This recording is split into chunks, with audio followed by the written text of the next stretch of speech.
एक सदी पहले एक सपना देखा गया। हिमालय के ऊंचे पहाड़ों, बर्फीली वादियों और दुर्गम रास्तों के बीच कश्मीर को रेल के जरिए शेष भारत से जोड़ने का। ये सिर्फ एक रेलवे प्रोजेक्ट नहीं था, ये था एक संकल्प जो भारत के हर कोने को जोड़ने की कोशिश थी। ये सपना पूरा हुआ जब प्रधानमंत्री नरेंद्र मोदी ने तिरंगे के स्वरूप में रेल की सबसे बड़ी चुनौती को पार करने के बाद विजय पताका फहराई। ऊधमपुर श्रीनगर बारामूला रेल लिंक परियोजना ने रचा एक ऐसा इतिहास जिसे न सिर्फ भारत बल्कि पूरी दुनिया सलाम कर रही है। दुनिया का सबसे ऊंचा रेलवे पुल चिनाब ब्रिज और भारत का पहला केबल स्टेयर रेल पुल अंजी खड्ड इस मिशन की पहचान बन चुके हैं। ये कहानी है जज्बे की, इंजीनियरिंग की और जुनून की। नमस्कार, स्वागत है आपका संसद टीवी पर। मैं हूं नवविक्रम सिंह। आज अपने विशेष कार्यक्रम में भारतीय रेल कल, आज और कल की इस कड़ी में हम चर्चा करेंगे उसी सपने की जो अब हकीकत बन चुका है। और इस चर्चा में मेरे साथ कुछ खास मेहमान हैं। मेरे साथ हैं दिलीप कुमार जी, कार्यकारी निदेशक रेलवे बोर्ड सूचना और प्रसार। सर, स्वागत है आपका। नमस्कार। इसी के साथ अंकुश कृष्णा जी हैं जो एक्स एमडी हैं इरकॉन के। सर, आपका बहुत बहुत स्वागत है। नमस्कार। अंकुश जी को एक लंबा अनुभव है। जब इस प्रोजेक्ट को शुरुआत हुई उस समय से इस प्रोजेक्ट से जुड़े हुए हैं। लेकिन मैं दिलीप जी आपसे शुरू करना चाहूँगा, भारतीय रेल के लिए कितनी बड़ी उपलब्धि मानते हैं? बड़े दशकों से इंतज़ार था और आज जब ये इंतज़ार पूरा हो चुका है, अपने आप में कितना महत्वपूर्ण पल है आपके लिए? देखिए, यह पूरे देश के लिए बहुत बड़ी उपलब्धि थी। और जब माननीय प्रधानमंत्री जी ने चिनाब पुल का उद्घाटन किया, जब उन्होंने अंजी पुल का उद्घाटन किया और फिर पूरे प्रोजेक्ट को राष्ट्र को समर्पित करते हुए श्री माता देवी कटरा से श्रीनगर के बीच में 2 वंदे भारत एक्सप्रेस ट्रेनों का एक साथ परिचालन प्रारंभ किया, तो पूरा देश खुशी से झूम उठा। क्योंकि यह एक ऐसी परियोजना थी, मैं कहूँगा कि स्वतंत्र भारत के इतिहास की सबसे बड़ी परियोजना यह थी भारतीय रेल के हिसाब से। और यह माननीय प्रधानमंत्री जी के नेतृत्व में पूर्ण हुआ। माननीय रेल मंत्री जी जो हैं श्री अश्विनी वैष्णव जी, उनकी काफ़ी महत्वपूर्ण भूमिका रही और यह परियोजना अंततः राष्ट्र को समर्पित हुई। 272 किलोमीटर का रेलवे लाइन, जिसमें पूरा का पूरा एरिया जो है वह इलेक्ट्रीफाइड है। कश्मीर जैसे इलाके के लिए आप समझ सकते हैं कि इलेक्ट्रीफाइड एरिया का होना कितना इम्पोर्टेंस रखता है, क्योंकि जब पूरे विश्व में बात हो रही है CO2 उत्सर्जन को कम करने की, और भारतीय रेल भी प्रतिबद्ध है कि 2030 तक हम इसको 0 लेवल पर ले आएंगे। ऐसे में हम अपने पूरे प्रोजेक्ट इम्प्लीमेंटेशन को इस ढंग से पूरा कर रहे हैं कि न सिर्फ यातायात की आवश्यकताएं पूरी हो, न सिर्फ राष्ट्र की जो दूसरी ज़रूरतें हैं वह पूरी हो, बल्कि पर्यावरण हितैषी के रूप में भारतीय रेल की जो अवधारणा है या भारतीय रेल की जो उपादेयता है वह साबित होती चली जाए। तो निश्चित रूप से जब यह परियोजना पूर्ण हुई है और इस पर रेलगाड़ियों का परिचालन प्रारंभ हुआ है, तो पूरे कश्मीर क्षेत्र में CO2 गैस का उत्सर्जन भी कम होगा। क्योंकि पहले 500 या 600 यात्रियों को जम्मू से ऊधमपुर होते हुए श्रीनगर जाने में कम से कम तो 200 गाड़ियों का उपयोग किया जाता था। अब उन सब की जगह मात्र एक रेलवे गाड़ी जो कि इलेक्ट्रीफाइड सिस्टम से परिचालित हो रही है वह लेकर के चलेगी। तो कुल मिलाकर के आप कहिए कि मैं तो हर दृष्टि से देखता हूँ, चाहे तो वह जम्मू कश्मीर की दृष्टि से, समय की भी बचत होगी इसमें, बिल्कुल, चाहे देश की दृष्टि से देखें या प्रकृति के संरक्षण की दृष्टि से देखें, हर दृष्टि से यह एक बहुत बड़ा प्रोजेक्ट। और ऑफ कोर्स समय की ज़बरदस्त बचत, क्योंकि पहले आपको कटरा से श्रीनगर जाने में 6 से 8 घंटे का समय लगता था। ऑल वेदर कनेक्टिविटी नहीं थी। जाड़े के मौसम में जब स्नोफॉल तेज़ हो जाता था तो जो रोड है वह बाधित हो जाता था। तो अब यह रेलवे लाइन जब बन गया है तो ये ऑल वेदर कनेक्टिविटी स्थापित हो गया है। आप जानते हैं कि इस 272 किलोमीटर का जो सेक्शन है, इसमें 111 किलोमीटर का जो कटरा से बनिहाल का सेक्शन है वह काफ़ी चुनौतीपूर्ण रहा, जिसमें हम लोगों ने चिनाब ब्रिज भी बनाया, अंजी ब्रिज भी बनाया और कई टनल्स बनाया। मैंने कुल उपयोगिता का आकलन आप इस ढंग से कीजिए कि 111 किलोमीटर में से 97.42 किलोमीटर का जो ट्रैक है वह या तो टनल से होकर के गुजर रहा है या ब्रिजेस से होकर के जा रहा है। और जाहिर सी बात है कि जब इतना ज़्यादा टनल्स और ब्रिजेस हैं तो स्नोफॉल का असर जो है पूरे पाथ पर नहीं होने वाला है। बिल्कुल दिलीप जी, इंजीनियरिंग की दृष्टि से जैसा कि आपने बताया कि टनल्स और ब्रिजेस पर ज़्यादातर समय ट्रेन रहेगी, तो अंकुश जी आपसे ही पूछना चाहूँगा, आपने देश में और विदेश में हर जगह काम किया, ख़ास तौर पर रेल से जुड़े रहे, इंजीनियरिंग की दृष्टि से कितना बड़ा चमत्कार आप मानते हैं, कितनी बड़ी उपलब्धि मानते हैं, और ख़ास तौर पर भारतीय इंजीनियर्स के लिहाज से? विक्रम जी, इस प्रोजेक्ट की चुनौतियों को समझने के लिए सबसे पहले तो ये समझना पड़ेगा कि हम किस एरिया में काम कर रहे हैं। दुनिया में टेक्टोनिक प्लेट्स हैं जिसमें हमारी भारतीय प्लेट अफ्रीका से टूट के यूरेशियन प्लेट जो जिसमें वो तिब्बत चाइना वगैरह आते हैं उससे आके टकराई है जी। हमारी इंडियन प्लेट जो है वो ऐसे घुस रही है नीचे यूरेशियन प्लेट के नीचे जी। जो हमें मिलता है वो टूटा हुआ जी। तो उस कंडीशन में जो जियोलॉजी है इंजीनियरिंग प्रोजेक्ट के लिए काफ़ी बड़ी चुनौती बन जाती है। मैं प्रॉब्लम इसलिए नहीं कहता कि प्रॉब्लम जो है वो चीज़ है जो इरिटेट करे जी। चुनौती है वो जो आपको एक्साइट करे जी। बिल्कुल। तो इस चुनौती को जो है हमने पूरी तरह असेस करने के लिए survey of India, geological survey of India, national remote sensing agency जो कि इसरो की एक ब्रांच है, मतलब इंडियन स्पेस, उनका लेके इरकॉन की खूबियाँ, राइट्स, कोंकण रेलवे, मतलब भारत की जो सबसे बड़ी एजेंसियाँ जो अपने अपने काम में माहिर हैं उन सब को जोड़ के IIT Kanpur, IIT Delhi, ISC Bangalore, इनके लोग भी हमारे साथ जुड़े हुए थे। जी बिल्कुल। अंकुश जी, चूँकि आप इस प्रोजेक्ट से लंबे समय से जुड़े रहे, 1981 में इस प्रोजेक्ट को स्वीकृति मिली, तब से आप जुड़े रहे हैं, और मैं आपसे समझना चाहूँगा वो दौर जब इसका एक तरह से सोचा जा रहा था, 1981 का दौर जब सर्वेज हो रहे थे, तब किस तरीके की स्थिति थी और क्या था मन में कि हम, जैसा कि अभी आपने बताया कि देश की जो विशिष्ट एजेंसियां हैं वो इस में जुड़ी रहीं, तो क्या आपने सोचा था कि हम आत्मनिर्भर इतना हो जाएंगे एक दिन कि हमारे ही देश की एजेंसियां इस काम को पूरा कर सकेंगी? विक्रम, जैसा मैंने कहा है कि चुनौती जो आपको एक्साइट करे जी। अब समय की जहाँ तक बात है, मैं आपको एक छोटा सा एग्जांपल देता हूँ। सेंट गोथार्ड पास स्विट्ज़रलैंड में सबसे लंबी लैंड पे टनल जो बनी है, करीब 56 किलोमीटर, वो 2013 में करीब पूरी हुई थी। पर उसका इन्वेस्टिगेशन और सर्वे वगैरह का काम पता कब शुरू हुआ था? 1964 में। सो जितनी बड़ी प्रॉब्लम होती है उसको स्टडी करने में जो टाइम लगता है, सो ये प्रोजेक्ट जो सैंक्शन हुआ 1995 में जी, मेरा नाता तो इससे 1981 से है, जब इसके जम्मू से शुरू हुआ था जी, जम्मू से उधमपुर। 1995 में उधमपुर से लेके बारामूला तक ये सैंक्शन हुआ।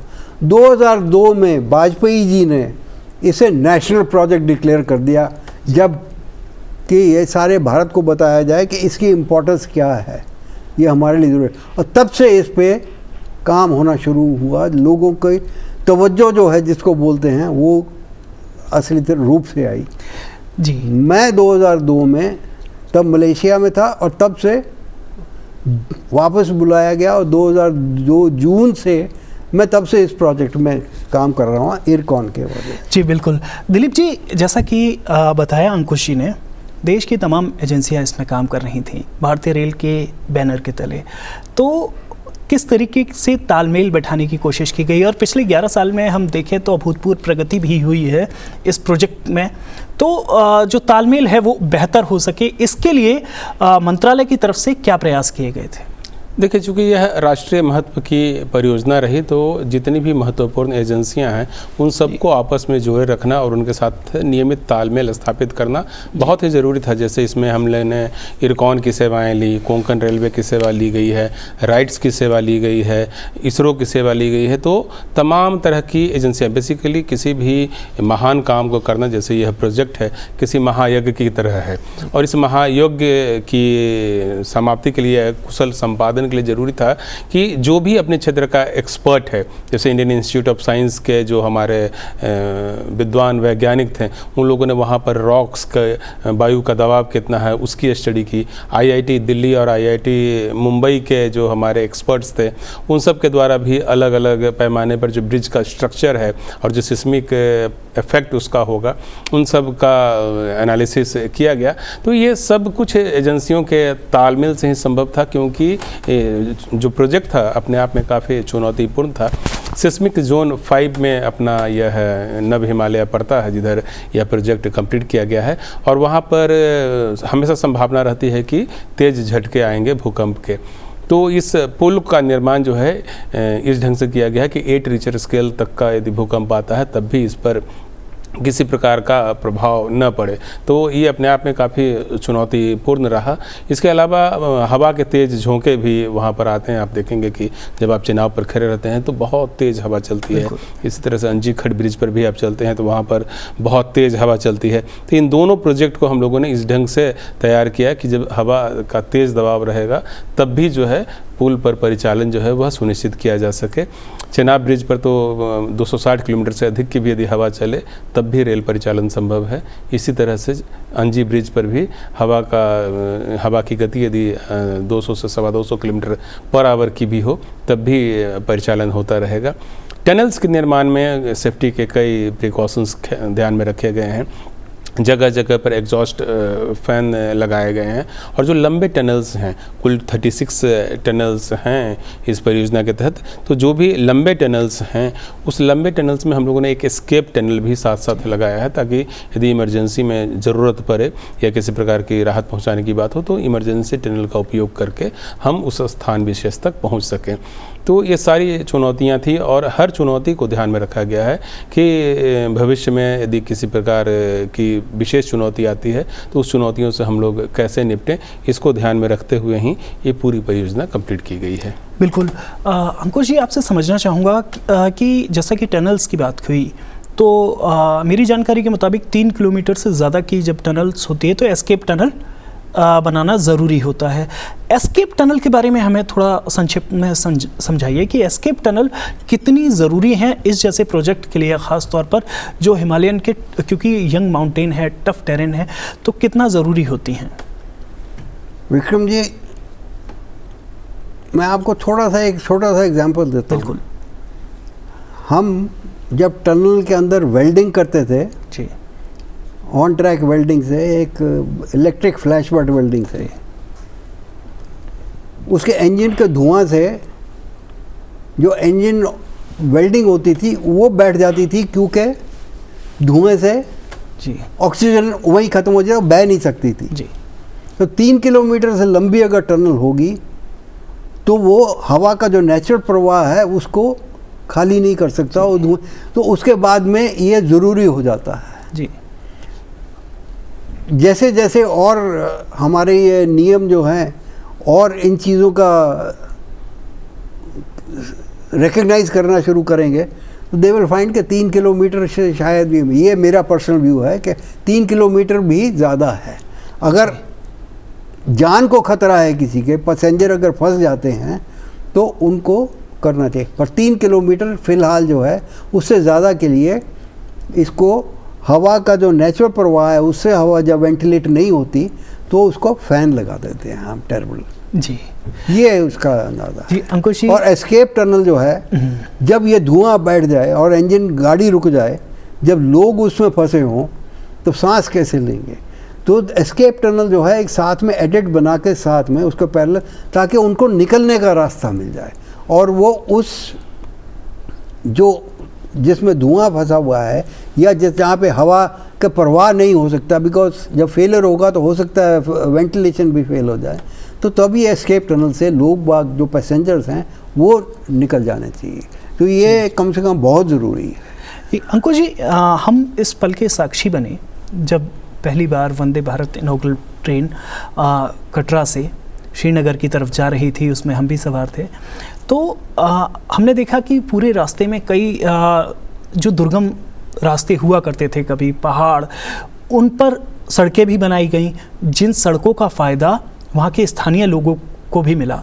लेकिन उस सड़कों के बनने की स्थिति से पहले की कल्पना मैं कर रहा था, तब वहाँ पहुँचना आप लोगों के लिए, आपके इंजीनियर्स के लिए, इंडियन इंजीनियर्स के लिए कितना मुश्किल भरा रहा होगा, उसके बारे में कुछ हमें बताइएगा।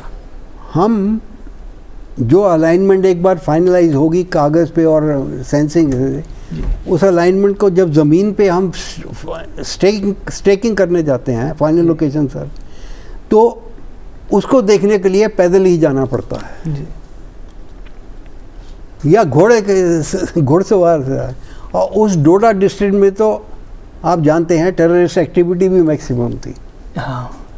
पर यहाँ पे मैं आपको एक और ऑर्गेनाइजेशन का बहुत अहम रोल बताना चाहूँगा, बॉर्डर रोड्स ऑर्गेनाइजेशन हमारी जो जी। जब हम ये बना रहे थे तो वहाँ पे पहाड़ पे जगह जगह लोकेशन पे जाना पहुँचना जब मुश्किल हो जाता था मशीनरी ले जाने के लिए, तो सड़क बना, अप्रोच रोड, एक्सेस रोड जिसको बोलते थे हम, वो बनाई जानी थी। इमेजिन करिए 120 किलोमीटर के करीब जो हमारा कटरा से लेके ये बनेहाल तक सेक्शन है, उसके लिए 300 से 350 के करीब किलोमीटर के करीब टेम्पररी ये रोड्स बनाई गई टू एक्सेस दोज प्लेसेस। वो हमने बॉर्डर रोड्स के मदद से की। वहाँ पे हमारे लेफ्टिनेंट कर्नल हरपाल सिंह हुआ करते थे तब, जो बाद में डायरेक्टर जनरल बॉर्डर रोड्स के रिटायर हुए। मैं आज उनका भी शुक्रिया करना चाहूँगा।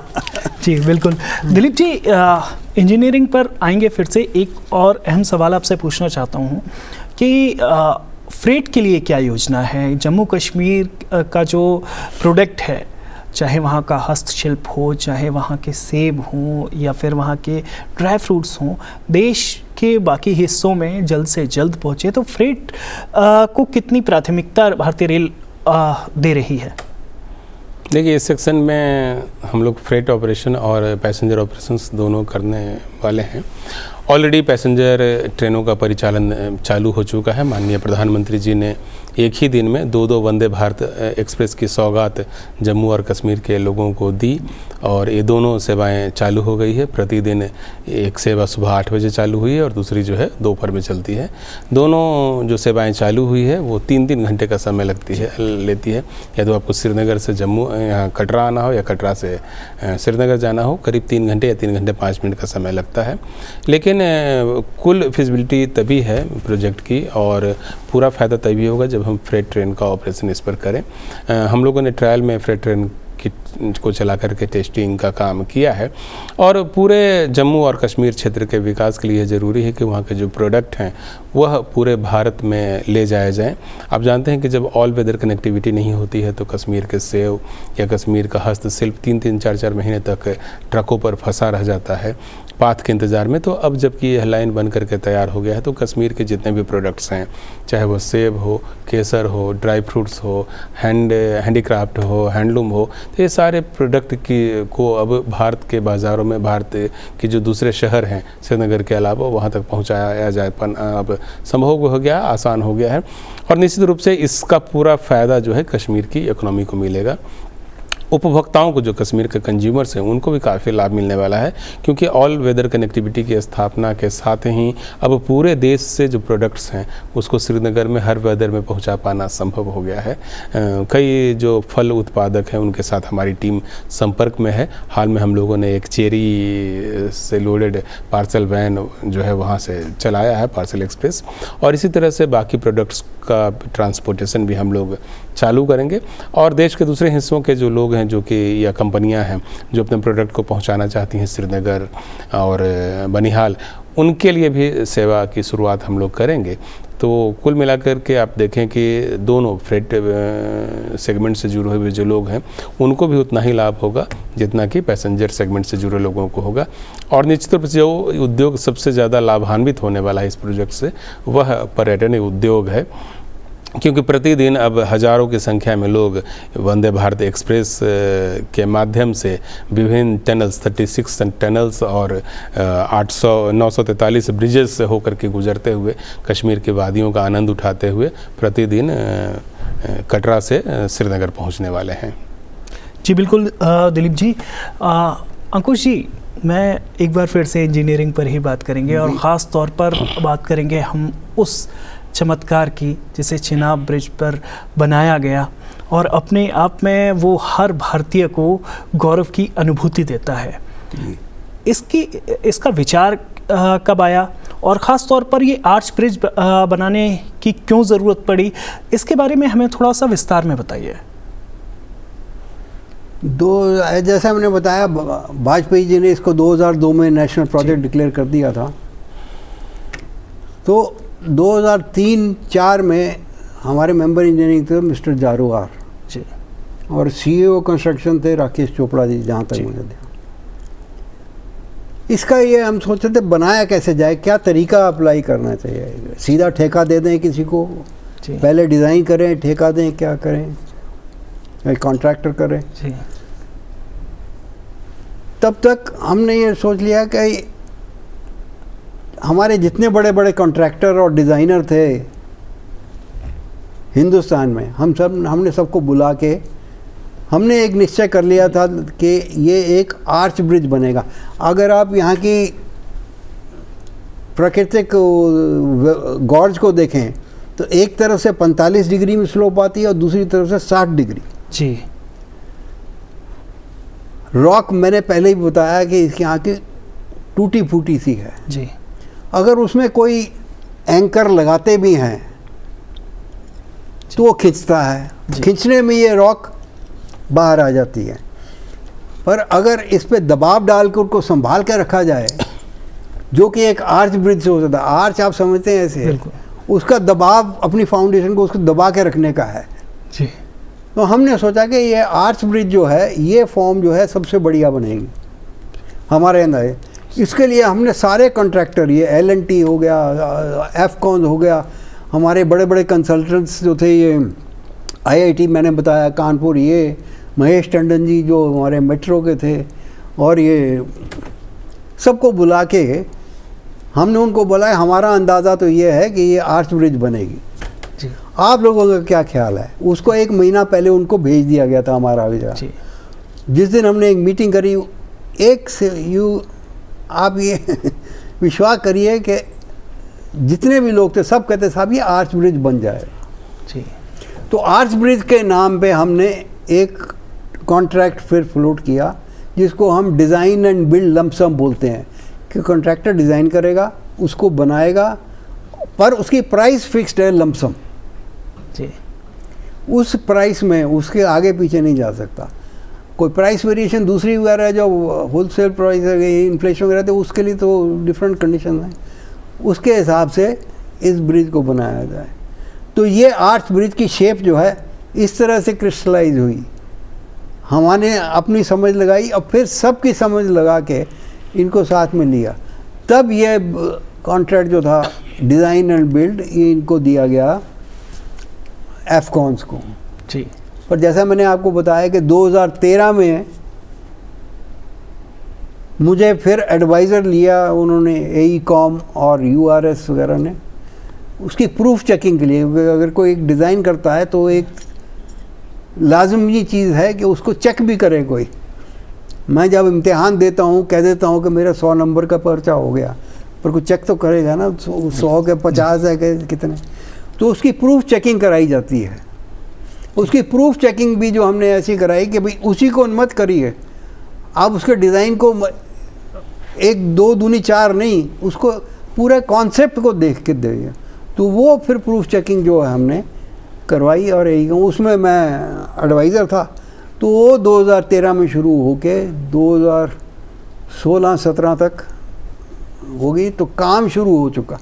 तब काम शुरू जो है ये 2013 के बाद ही ज़ोरों से जो है, तब तक भारत सरकार ने कहा कि इसके बगैर तो ये हमारा कश्मीर जो है वैली वो पिछड़ी रह जाएगी, उसका कुछ उधार होना चाहिए।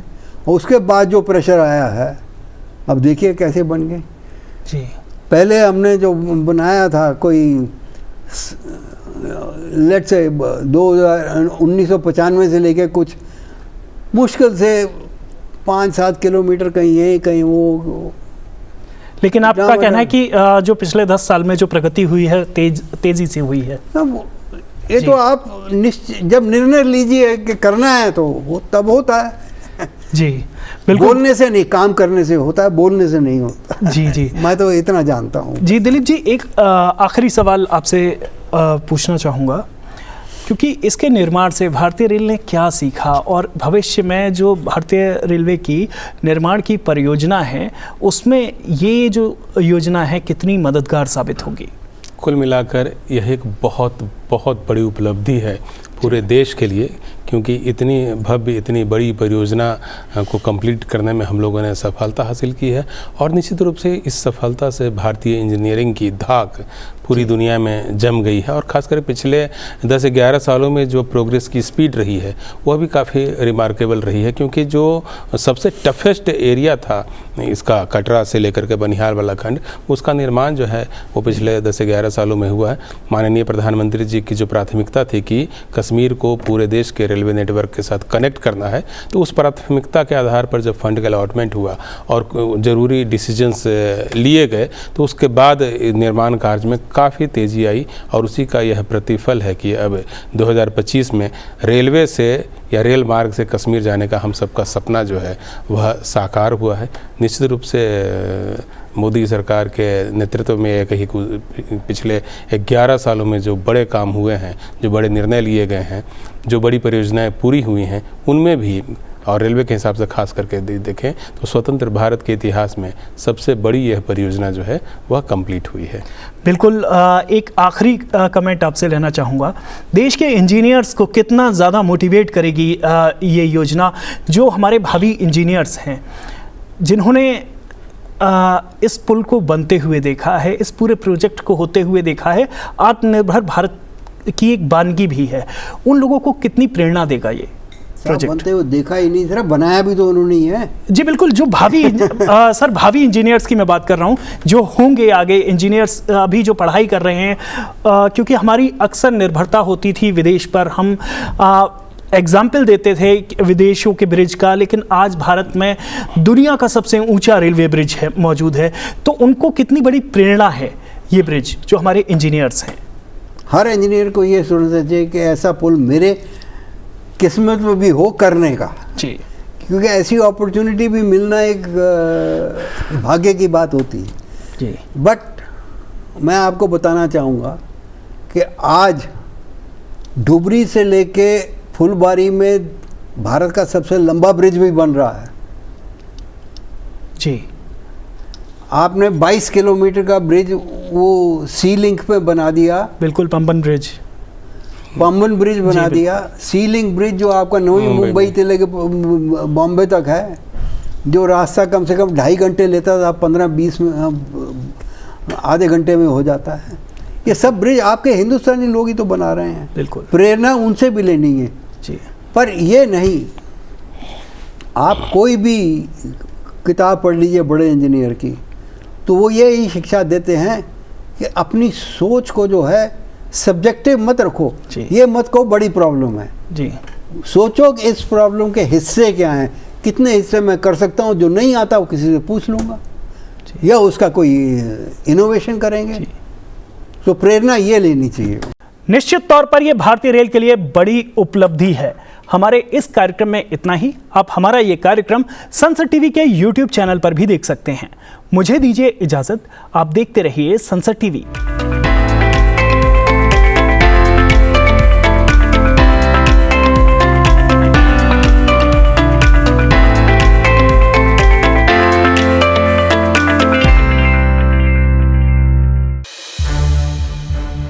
संसद टीवी के और भी प्रोग्राम्स देखने के लिए सब्सक्राइब करें हमारा YouTube चैनल और हाँ, इन्हें लाइक और शेयर करना ना भूलें।